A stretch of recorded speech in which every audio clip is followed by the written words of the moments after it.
கடைசி 4 அட்டம்ப்டா உங்களுக்கு அந்த இது அனுப்புறேன். எனக்கு 41, 40, 42 இதுதாங்க சார் ஆடிட்டிங். இதுதான் ஃபர்ஸ்ட் டைம் 54 வாங்கியிருக்கேன். சொல்லும் போதே ஒரு கியூரியாசிட்டி வந்துருதுங்க சார். யார் ஃபர்ஸ்ட் சொல்றா? ஓ போன டைம் அவரு சொல்லிட்டாரா, இந்த டைம் நாம சொல்லணும் அப்படிங்கும் போது ஒரு இன்ட்ரெஸ்டா படிக்கிறோம். அந்த ஷார்டஸ்ட் பீரியட்ல நல்லா படிக்க முடிஞ்சதுங்க சார்.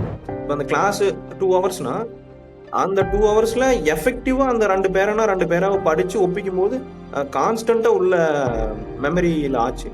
ஆனா இதே நம்ம தனியா உட்காந்து படிக்கும் போது அந்த ஒரு ஒரு ஃபோர்ஸோ அந்த இதுவும் இல்லைங்க சார். அது ஒரு எந்துவா இருந்துச்சு அந்த கிளாஸ் அட்டன் பண்ணும்போதே. முடிச்சதுக்கு அப்புறம் ஒரு இது எனக்கு 4th அட்டெம்ப்ட். நம்ம கிளாஸ் முடிச்சதுக்கு அப்புறம் ரிவிஷன் பார்த்தோம் சார். ரிவிஷன் பார்த்துட்டே தான் இருந்தேன். எக்ஸாம் டைம்லயும் நம்ம கிளாஸ்ல படிச்சது தான் எனக்கு அந்த யோசிச்சு பார்த்தா அந்த புக்கோட பேஜ் வரும்ல, அந்த மாதிரி தான் எனக்கு படிக்கும்போது ரீகால் ஆச்சு. நம்ம கிளாஸ்ல பேசுனது ஒவ்வொரு டைம் படிக்கும்போது அந்த புக்கில் இருக்கிற ஓ இந்த இடத்துல இந்த பேரை வரும்ல அப்படிங்கிற ஞாபகம் வரும்.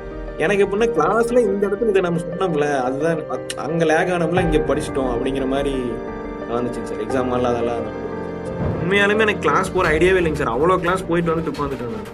எல்லாம் வாங்கி டிரைவ் கிளாஸ் வாங்கி லைவாகவும் போய் வந்து உட்காந்து. ஆனால் ஆடிட்டிங் 54 அன்எக்ஸ்பெக்டட் ஃபார் மீ. நான் ஆடிட்டிங்ல 54 வாங்குவேனா அப்படிங்கிறதெல்லாம் வந்ததுக்கு அப்புறம் தான் தெரியுது, ஓ நானும் வாங்குவோம் போல அப்படின்னு.